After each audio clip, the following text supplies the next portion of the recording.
Today's episode was sponsored by Squarespace. Buy a domain, design a website, or open an online store, all made easy with Squarespace. What is going on, Solo fam? My name is John Solo, and welcome to the first Messed Up Origin episode of 2019. Today is January 11th, and unfortunately for some of you, that means that this winter season is just getting started. So with that in mind, I figured there's no better time for us to talk about Disney's Frozen, or the story that inspired it, The Snow Queen. This story, written by Christian Andersen and published in his book of fairy tales in 1845, details the adventures of a little girl named Gerda when she sets out to rescue her friend Kai from the clutches of the Snow Queen. I gotta admit, I knew basically nothing about this story going into it. I knew that it was the inspiration for Frozen, I knew the Snow Queen was an evil character, and that's about it. So imagine my surprise when I found out this fairy tale was 7 chapters long and concerned itself with angels, demons, and even the devil himself. After a teaser like that, I'm sure you want to jump into the story ASAP, and we'll do just that after a word from our sponsor and the people who made this video possible, Squarespace. If you're trying to open a business or establish your brand online, Squarespace is the service you want to use. They have an incredibly intuitive interface that lets you design web pages with ease, a boatload of themes so you can pick the one that best suits your purpose, and the best part is it's all done online with nothing to download or install, ever. I love and trust them so much I use them to host our website, messeduporigins.com, and on the one occasion I needed some help, I reached out to their 24/7 customer support line and had my issue resolved in minutes. If you want to try out the service yourself, which I highly recommend to any of my fellow creators out there, you can sign up for a 2-week free trial at squarespace.com. And when your site's ready to launch, go to squarespace.com/JohnSolo to get 10% off your first purchase. And now, Solo fam, I say it's time we get started. First, we're going to do a very short recap of Frozen to jog your memory, and then we'll break down the Snow Queen. Smash that like button and hit that subscribe button. It's time to dive in. Frozen tells the story of Princess Elsa of Arendelle, who has magic that allows her to create and control ice and snow. She used to use this magic to play with her sister Anna, but when she accidentally hits her in the dome, her parents take her to some magic trolls to have her memory of Elsa's powers erased. Elsa spends the next several years in solitude, trying to control her powers and completely ignoring Anna even during the hardest of times. Fast forward to Coronation Day when Princess Elsa is supposed to become queen. At the post-ceremony bash, she gets into an argument with Anna over her wanting to marry Prince Hans of the Southern Isles and accidentally reveals her ice powers to all of Arendelle. Elsa runs away out of fear of being branded a monster by her people, and Anna ventures out to find her and end the eternal winter that she caused. With some help from an ice harvester named Kristoff, his reindeer Sven, and a talking snowman named Olaf, Anna finds Elsa hiding out in an ice castle in the mountains. When Elsa learns that she froze Arendelle, she panics, saying she can't undo it, and accidentally freezes Anna's heart. While Anna's being transported to Arendelle to receive the kiss of true love from Hans and melt the ice in her heart, Hans is out with some soldiers to capture Elsa and bring her home. Sometime later, Elsa wakes up imprisoned, and Hans reveals to Anna that he doesn't actually love her. He's just trying to usurp the Arendelle throne. He leaves Anna to die of her frozen heart, but Olaf rescues her and takes her outside to find Kristoff, who he's just revealed is in love with her. Meanwhile, Elsa's broken out of prison and is being hunted down by Hans, who she still believes is on her side. Hans tells Elsa that she killed Anna, making her lose all hope and collapse to the ground. And just before he delivers the killing blow, Anna comes out of left field to intercept it with her new ice body. This act of true love ends up being the cure that Anna's frozen heart needed, as well as the key to controlling Elsa's powers. Anna's body thaws out, she punches Hans in the face, Summer returns to Arendelle, and they live happily ever after. Many people consider Frozen to be one of Disney's greatest and most progressive movies of the past decade, but did you know that it wasn't the studio's first attempt at putting the Snow Queen story on film? Under the orders of Walt Disney himself, in the 1930s, animator Mark Davis went to Scandinavia to look for more stories for the studio to sink their teeth into, and he stumbled upon the tales of Christian Andersen. By 1939, Walt had given their next film the title of The Snow Queen and a production number. The movie was planned to be a biopic on Christian Andersen's life, with animated sequences scattered throughout. However, for reasons still unknown to this day, the project was dropped, and no creative work for it has ever been found in the Disney archives. In fact, the only HCA story that was produced around that time and for years after was The Ugly Duckling, which was made made for the Silly Symphony series. Andersen's The Little Mermaid was also being adapted into an animated feature in the 40s, but that too got left on a shelf for 40 years until John Musker and Ron Clements came along. While Frozen's story was a much more simplified version of Hans Christian Andersen's with quite a bit more humor mixed in, there's a multitude of connections you can make between characters and events. I'll be breaking down everything that I can find, but as usual, don't be afraid to comment down below with anything I might have missed. So the first chapter, or what HCA refers to as the first story, has one of the most interesting premises I've ever read in a fiction book. I realize that's a bold claim, but when you hear it, I'm sure you'll agree. It opens by introducing us to a troll, but not just any troll, the most evil one of all, the devil himself. One day, the devil decides to make a magic mirror, where the reflection of anything that's good and beautiful in this world will shrink to nothing, and all that's bad and evil will grow. When reflected in the mirrors, gorgeous rolling hills look like spinach, and people's reflections were so distorted they hardly recognized themselves. The devil was a headmaster for a troll school, and his students said the mirror was a miracle because now mankind could see the world as it was truly meant to be seen. They traveled around the earth showing the mirror to everyone they could, but after a while, humans weren't a good enough target. They decided to carry the mirror to the heavens to show the angels and even God, but as they carried it upward, the mirror would get heavier and heavier, and to make it weirder, it'd even shake with laughter. Just before they reached the heavens, the mirror slipped from their fingers and plummeted all the way down to Earth, where it shattered into millions and billions of pieces. You might think that was a good thing because now the mirror was destroyed, but believe it or not, this caused even more trouble than it ever had before. Those billions of fragments were carried around the world by the wind and sea, and each tiny piece carried the properties of the entire mirror. If a piece landed in someone's eye, it would change the way they saw the world forever, and if it landed in their heart, it would turn to ice. You can already see where Disney got the idea for differentiating between hits to the head and heart. In the beginning, Anna's hit in the head, and thanks to the troll's magic, her view of the world changes forever, and later on, she's hit in the heart and turns entirely to ice. While some of the mirror's fragments were pretty large and used for things like glasses and window panes, there were still billions of microscopic fragments flying around. The following 6 chapters show what happens when they infiltrate even the most pure of human beings: children.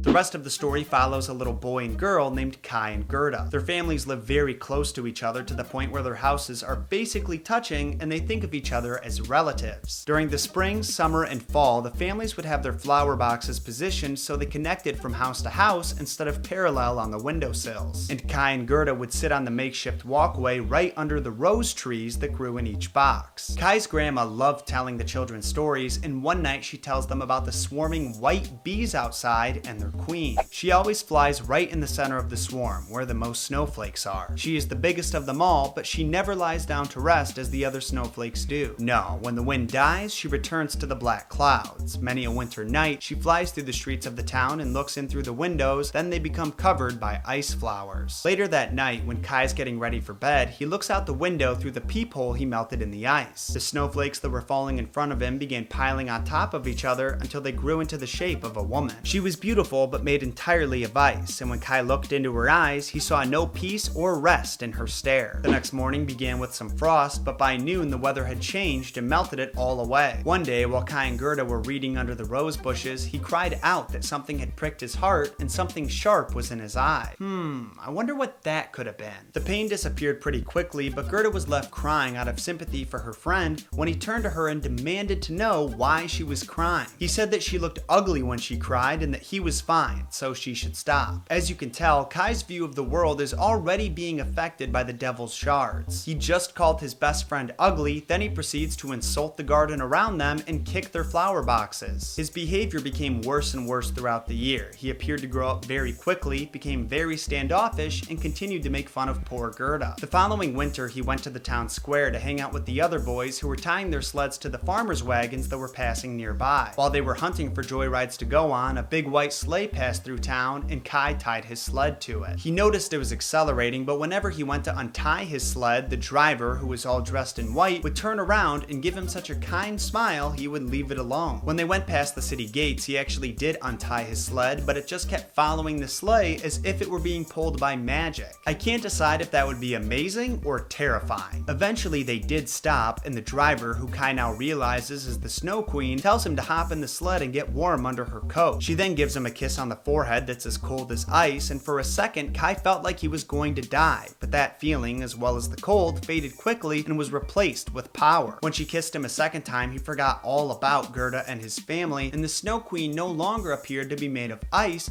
but instead was just a beautiful human. She told Kai she wouldn't kiss him a third time or he might die. Then they flew her sleigh into the air just over a raging snowstorm below, and Kai fell asleep at her feet. Out of curiosity, did that scene remind anyone else of when Edmund meets the White Witch in Chronicles of Narnia? Snowy atmosphere, young boy cuddles up next to a strange lady in white to keep warm, she enchants him to trick him into working with her. The pieces are all there. She's more cold than unfeeling as opposed to pure evil, but the surface level similarities are there, and I doubt that's a coincidence. Now let's not forget little Gerda, who Kai left behind. What happened to her? Well, she put on her detective cap, her Nancy Drew fan club t-shirt, and started sleuthing around town. Over the next few days, she asks around to see if anyone's seen Kai, but he's totally MIA since he rode that sled out of town, so the general consensus is that he drowned in the nearby river. I guess back then, children going missing wasn't quite the cause for alarm that it is nowadays, so no one even tried to fish him out or even look for him. It was a long and sad winter, but spring did show up eventually, and Gerda was sitting there alone among the flower boxes wishing that Kai wasn't dead. After hearing this wish, some sunbeams above said they don't believe that Kai is dead, and some nearby birds said the same thing. This was all it took to convince Gerda, who snuck out the next morning to ask the nearby river if it had swallowed Kai. She even offered it her favorite red boots if he was returned safely. She throws her boots in the river, but the river washes them back as its way of saying, "I don't have your friend." Sadly, Gerda wasn't fluent in river speak, so she just thought she didn't throw the boots far enough. She got in a rowboat to take him out further when suddenly the river's current pushes her downstream. After a few hours, she arrives at a strange little house in a cherry orchard, and when her boat washes ashore, she starts calling for help. An old woman comes out of the house wearing a broad-brimmed hat with flowers painted on it and invites her to come inside. Once they're inside, Gerda gives the woman the deets about her adventure to rescue Kai. Meanwhile, the old hag is brushing Gerda's hair with a magic brush that causes her to forget Kai more and more with every stroke. Yeah, so it turns out this old broad's actually a witch who has always wanted a daughter, so she doesn't want Gerda going anywhere. She uses her magic to hide her rose bushes from the girl so she wouldn't be reminded of Kai. Then she shows her the garden, which had every kind of flower from every season in bloom. As you would imagine, Gerda loved the garden and would spend hours every day playing among the flowers, listening to the stories they had to tell for months on end. Until one day she realized the old lady had a single red rose painted on her hat, and that reminded her of Kai. The little girl ran to the garden and realized that red roses were the only flower that were missing, and she fell to the ground sobbing at how she had been manipulated. One of her tears just so happened to land exactly where the red roses were buried, causing them to return to the surface. Unlike the other flowers, which could only tell Gerda irrelevant stories, the roses had good news. They had been underground where the dead reside, and Kai was not among them. Upon hearing this, she thanked the roses and ran out of the garden so fast she forgot both her shoes and her coat. She ran as far as she could, then sat on a rock to rest, and realized the landscape had changed from summer to fall. Back in the garden, it was always summer. Gerda then realized she'd already wasted enough time at the old lady's house and got back to her feet to search for Kai in the big scary world. And now we're on to chapter 4. When was the last time we covered a short story on this channel? I literally don't remember. So Gerda's been walking in the snow for quite some time when she runs into a helpful crow whose fiance knows all the latest gossip. The crow tells Gerda he recently saw a little boy walking through the forest that may have been Kai, but by now he's given up his old life to be with a princess. This is troubling news for Gerda to hear, but she can't say for certain whether or not that boy is Kai, so she asks the crow to take her to the princess's castle. He leaves to ask his fiance because apparently she liked to hang out around the castle and was better informed on such matters. He returns a few hours later with some bread for Gerda to eat. He tells her that while she definitely won't get into the entrance of the castle, there is a back door that leads to a stairwell that leads to the royal bedroom, and his fiance knows where the key is. The crow and Gerda sneak onto the property, meet up with the fiance who already has the key, and enter the stairwell. They pass by several corridors before reaching the royal bedroom, where the mysterious princess and prince are sleeping in white and red lilies roses respectively. Gerda crept up to the prince's bed and shrieked with excitement when she saw it was Kai. Only that shriek woke the prince up, and when he opened his eyes, Gerda realized that it wasn't Kai. Yeah, kinda weird how that part's written. You might be thinking that Gerda and the crows are in for it now. They just trespassed on royal grounds, broke and entered the royal castle, and woke up the prince and princess from their slumber. But it turns out these royals aren't the typical evil king and queen that you see in fairy tales. They ask her what she's doing there, and she tells her story through tears and sobs. And not only does she earn their sympathy, they actually reward the crows for helping her. They give them positions as royal court crows and first dibs on all leftovers. Pretty sweet deal. The prince let Gerda sleep in his bed that night, and the next morning he and the princess helped her prepare for her journey to find Kai. They gave her new boots, a muff, and some warm clothes, a carriage of pure gold, and a coachman, as well as servants riding on the back and 2 soldiers riding in front. Although they wanted her to stay, the royal couple and crows wished her luck and saw her off.